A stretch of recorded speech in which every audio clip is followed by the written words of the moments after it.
السلام عليكم كسو دوادا سينب قاري كوكينز waxaan maanta sameyneynaa keeg bilaa oven la'aan ah.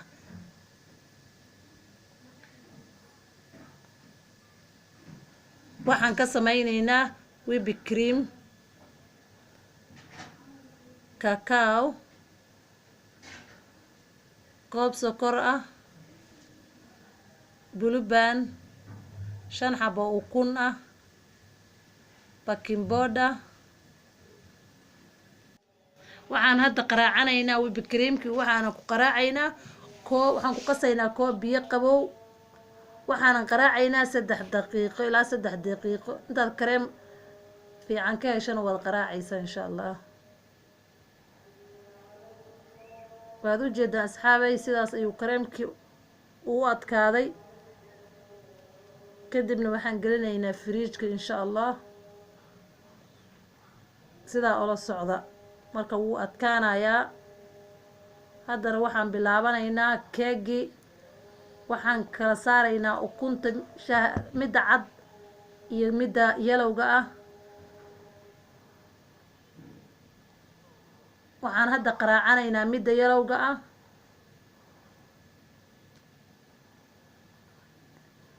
iyo koob sokor ah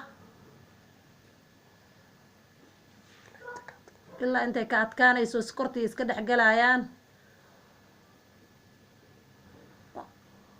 waxaan ku daraynaa koob blueband ah, blueband butter, subag midii aad rabtaa isticmaali kartaa.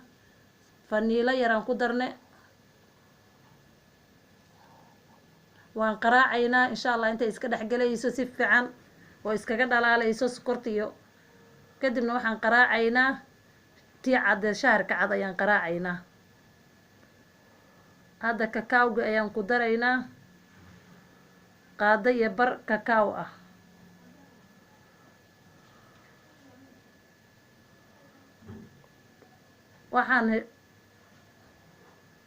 waxaan ku daraynaa koob bur ah asxaabay oo hadaa idinka hilmaame. waan isku qasaynaa ilaa ay iska dhex galaan. waxaan ku daraynaa qaado baking powder ah. waan isku qasaynaa.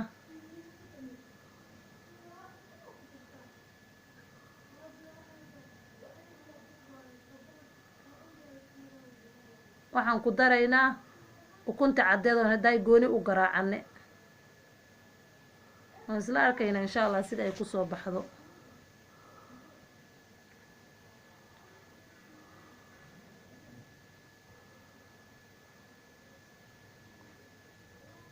haddana waad u jeedaan sida quruxda badan ee ku soo baxday. kadibna waxaan la aadaynaa dabkii oo kale.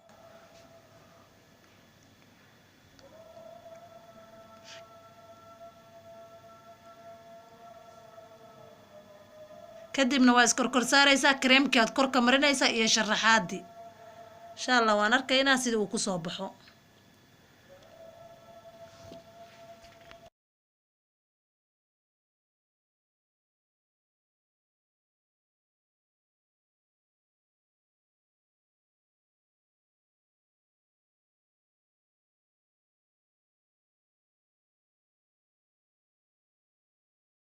badan ayuu ku soo baxay keegeeni.